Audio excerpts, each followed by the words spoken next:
Welcome back. So today we're going to talk about what I regard as potentially the most important skill you can have as a motorcyclist. Question is, what is that skill? Could it, for instance, be cornering, effective use of the brakes, acceleration, overtaking? What is the key skill we should all develop? In my opinion, the key skill that we should all develop is how to acquire information. Where do we get that information from and how do we use it? So, information from what's in front of us, indeed what's behind us, or from what's around us, is key to making decisions about our speed, cornering, braking. Absolutely everything we do on the bike depends on the acquisition of information. And that information can come in a number of ways. Obviously from what we see, but also from what we can hear, even from what we can smell. It's quite often times when we could smell diesel before we could see it. We might even smell grass cutting before we find the tractor just around the corner is cutting the verge. As a motorcyclist, we should be really tuned in to all of these senses and how the world is affecting these senses. So let's just have a quick ride and talk about how I use, or how I acquire and how I use that information. I like to think of information and the acquisition of information is three parts. There's the information just in front of me. So that's usually in that piece of road that I see is clear, or that I would have to stop in. So that's like the immediate information, where if I ignore something, it can potentially hurt me, and hurt me straight away. Then there's the intermediate information. That's the next little piece down the road. It's looking a couple of 100 meters down the road, seeing, for instance, the road signs here, seeing the de-restricted sign that's coming up, or indeed seeing this vehicle that you'll now see come around the corner. Because I was looking up the road as far as I could see. So those are the first two. The second one is what I would call environmental awareness, spatial awareness. Pilots know all about it. They're working in 3 dimensions, up, down and around. We're kind of just dealing in 2 dimensions. So that spatial awareness is about not just acquiring what's in front of us, not just acquiring what we can see up the road, but everywhere else. So, across hedges, our mirrors will tell us, is it safe to hit the brakes? Is there somebody right up our tail that might run into us? It'll give us information about how we need to judge our next actions. So, we'll be able to see across hedges when we see a junction coming. Potentially, are there vehicles that might come up to that junction? We can see heavy goods vehicles a lot further ahead. We could see where the road goes from the line of trees or from the line of telegraph poles. All these things give us a greater view of the world, so that we can build on our riding plan. A great way to develop this acquisition of information is to go out and talk to yourself when you're riding. Doesn't mean you're going crazy. I don't expect you're going to get any answers, but you should talk to yourself about the information you're acquiring. And if you are not talking continuously and almost boring yourself, then I would say you're not seeing and taking on board enough information. There should be a constant stream of chitter-chatter to yourself. It should be about applying the power. It should be about looking down the road, seeing potholes, looking across hedges, seeing road signs. Don't do it in your head, do it out loud. Because if you're doing it in your head, you're not really doing it, you're not conscious of doing it. The next thing is actually looking. Now, you'll see from my video that I move my head to look in the mirrors.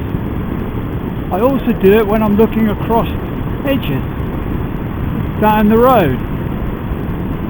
It's because it's a well-known fact that if we just use our eyes to glance, the eyes don't give the full picture.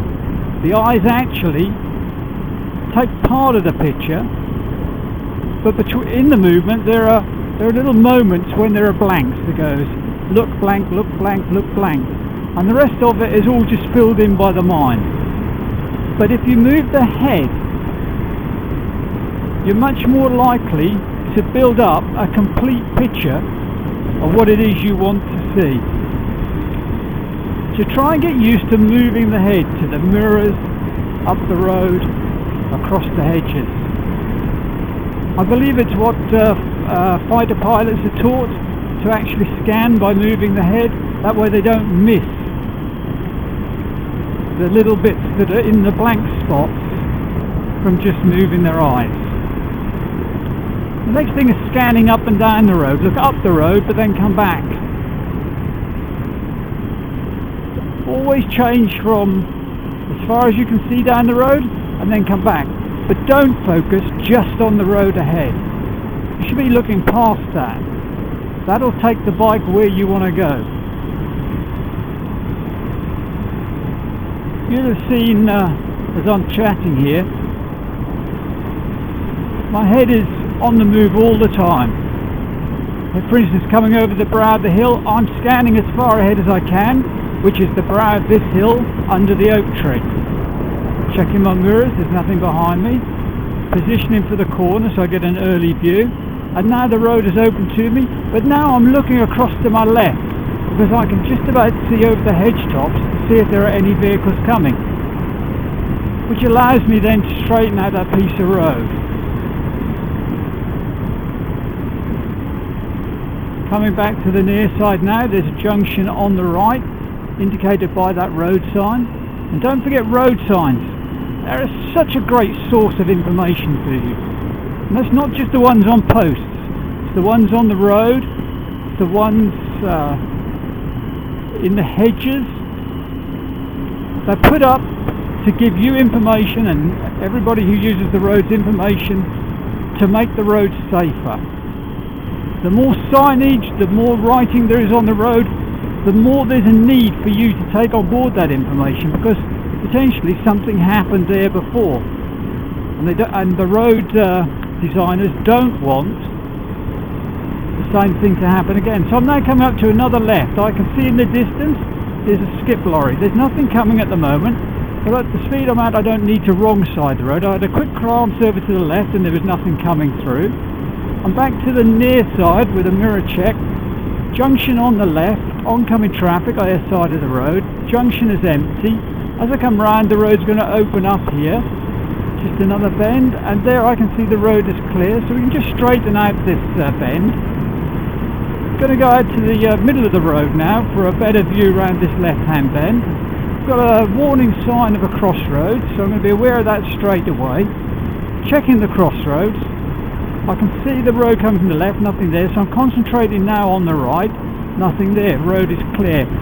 vehicle in the hedge parked up with our amber lights. He's going to displace traffic to my side, so I'm taking a near side position. Still catching the skip lorry ahead. There he's just come into view. He's going round to the left. It's great to have something like a lorry in front of you because he's kind of clearing the road from for wide vehicles that might be coming your way. I've just hit his brakes, so he's seen something larger. Road surface here is terrible. I know that because I suddenly saw a load of dust being chucked up by the skip lorry in front. So we've got a give way sign coming up ahead, and I'm going to be turning right. Through the broken hedge, I'm getting an idea of how much traffic might be coming my way. Road there was terrible and caused the bike to worse than tramline. Already taken information about what's on the road with me, because I'm going to have to do an overtake of that farm vehicle soon. There's a white vehicle following him very close behind. He doesn't know the road because he's just looked when he's approaching this tight right hand bend, reduced speed, solid white lines preventing overtaking. Double chevron boards telling us it's a sharp bend, and double chevron boards coming up telling us it's a sharp to the left. I'm positioning wide as I can so that I try and get an inside view to see when the road might be clear. There's another piece of straight to a right hand bend, still protected by double solid white lines. The van's following very close behind, so he's got a poor view. We're now going around a right hand bend. I'm positioning near side of a view oncoming cyclist. There's crossroads coming up. Farm vehicles don't travel very far. Maybe he's going to turn down here. Can't see his indicator, but they are both now turning. Behind me is two vehicles, a heavy goods vehicle. He's closing, but we should be gone by the time he gets up to us. And then we're going to apply power and head off down this nice straight piece of road. In the mirror I can see the heavy goods vehicle turned off, not that he was going to keep up with me. On the road ahead on the left I can see possibly people on the pavement. Is there some work going on? Yep, somebody walking here. Check in these places like car sales, a place on the side of the road. You never know when somebody's just going to nip out of there in a car they're not familiar with. So we've got a bend going round to the left, solid white line on my side. We've got a junction coming up on the left. Road is clear. You can see the junction and there's nothing in it, but I'm giving it a wide view. And I check down that road to see if I can see anything coming along quickly. That's the sort of information I take on board, or try and take on board and react to on a country road. An urban situation is very different. You know, there's much more information. The density information is much higher. So you really need to be taking that information in all the time.